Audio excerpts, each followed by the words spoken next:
দীর্ঘ এক যুগের বেশি সময়ে এরকম আন্দোলনের মুখে পড়েনি পশ্চিমবঙ্গের মুখ্যমন্ত্রী মমতা ব্যানার্জি। আন্দোলন এতটাই তীব্র যে মনে হচ্ছে বাংলাদেশের ক্ষমতাচ্যুত শেখ হাসিনার পরিণতি ঘটতে যাচ্ছে পশ্চিমবঙ্গে। শেখ হাসিনার মতো মমতা ব্যানার্জির ভাগ্যও লেখা হয়ে গেছে এক দফা এক দাবি স্লোগান।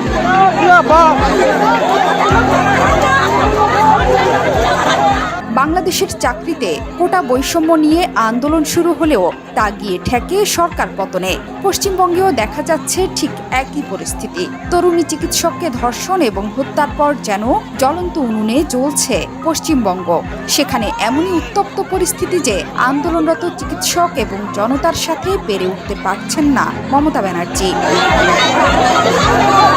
বুধবার রাতে পালিত হয়েছে মেয়েদের রাত দখল কর্মসূচি। রাস্তায় নেমে আসে পশ্চিমবঙ্গের লাখ লাখ মানুষ। এই রাতে ঘটনাস্থল আরজিকর হাসপাতালে চালানো হয় ভাঙচুর, তছনছ করে দেয়া হয় হাসপাতালটিকে। পরে ঘণ্টাখানেকের চেষ্টায় পরিস্থিতি নিয়ন্ত্রণে আনে পুলিশ। আন্দোলনের এই তীব্রতা দেখে বৃহস্পতিবার আরজিকর নিয়ে সেখানকার প্রভাবশালীদের বিরুদ্ধে মুখ খোলেন তৃণমূলের বহু জনপ্রতিনিধি। শুক্রবার পাল্টা কর্মসূচি আছে মুখ্যমন্ত্রী মমতার দলেরও।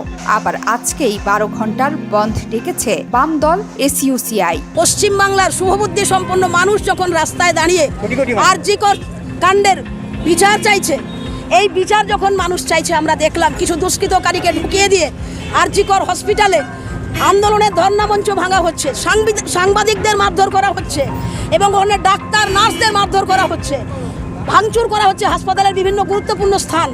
এই জিনিস আন্দোলনকে বানচাল করার হীন কৌশল।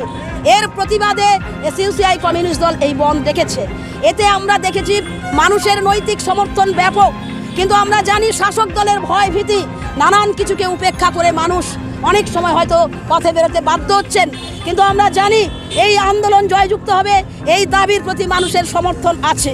এরই মধ্যে মমতাকে তোপ দাগিয়েছেন পশ্চিমবঙ্গ বিধানসভার বিরোধী দলনেতা বিজেপি বিধায়ক শুভেন্দু অধিকারী। তিনি বলেছেন, শুক্রবার গোটা পশ্চিমবাংলাকে স্তব্ধ করে দিন।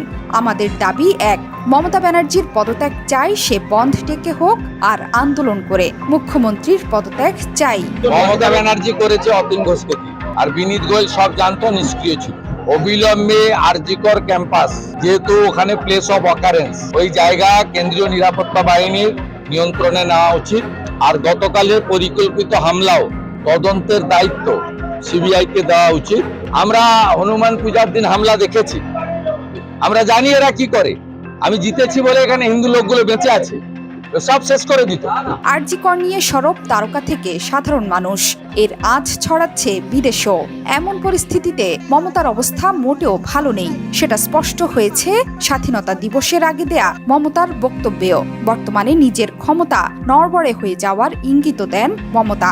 কোথায় দুঃখ জানাবেন, তার শান্তি কামনা করবেন, তার পরিবারকে সমবেদনা জানাবেন, তা না করে সিপিএম বিজেপি আপনারা রাজনীতি করছেন। বুধবার বেহালায় প্রাক স্বাধীনতা দিবসের অনুষ্ঠানে যোগ দিয়ে এমন ক্ষোভ ছাড়েন মমতা।